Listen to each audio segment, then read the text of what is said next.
Legacy. Superman Legacy. Got my dick hard. What the f? I'm just now realizing in 2025 we're getting a Batman movie and a Superman movie.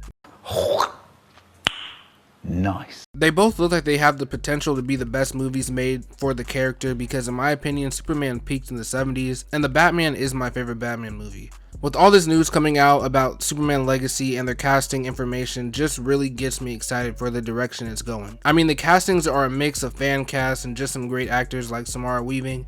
I don't even care that much about the castings because I trust James Gunn. I mean, fire! Oh, what are you saying, bro? Like, yo, this is peak. I mean, no one imagined the chubby side character from Parks and Rec, Chris Pratt, to become the legendary Star-Lord, but James did, and Chris gave an amazing performance for over a decade in that role. Of course, James is not going to say who the favorite is to play the Man of Tomorrow or key characters in the story, but he did let some things slip, like how Lex Luthor and Krypto will be in the film, and someone has already been casted in a not so big role, so I'm guessing someone like Bibbo, perhaps. There are also reports that the movie will introduce a lot of DC characters as background characters, from side characters to cameos to just mentions. This is something that I always wanted to see in live action, a universe we can just hop into instead of it being built over time like the MCU. It's a nice change of pace, and I don't expect to see a lot of characters like Wonder Woman, Flash, and A-list characters.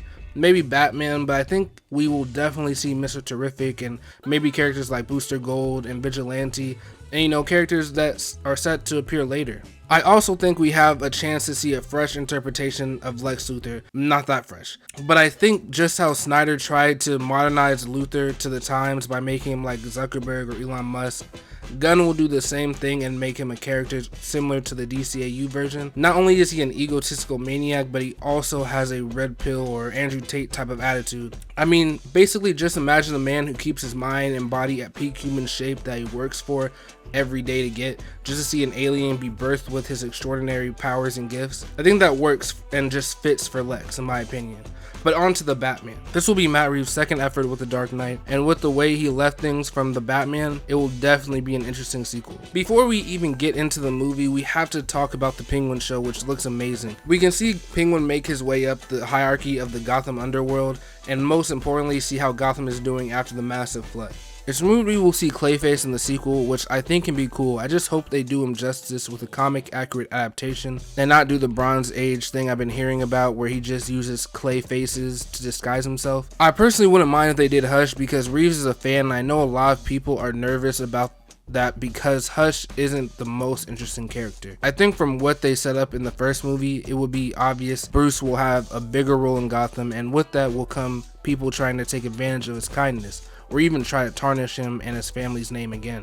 I mean, it sounds like the perfect reasoning for a Hush story with perhaps a splash of the Court of Owls, but I can also see villains like Croc and Man-Bat being good villains. I just have concerns about how they can carry a film by themselves. And the favorite is obviously Mr. Freeze, and I don't have a problem with it, but I don't know, the Hush story just seems to be set up perfectly here. As long as we don't see the Joker in a main role, I think the movie will be fantastic. But yeah, I think you can tell 2025 is going to be a great year for DC and movies as a whole.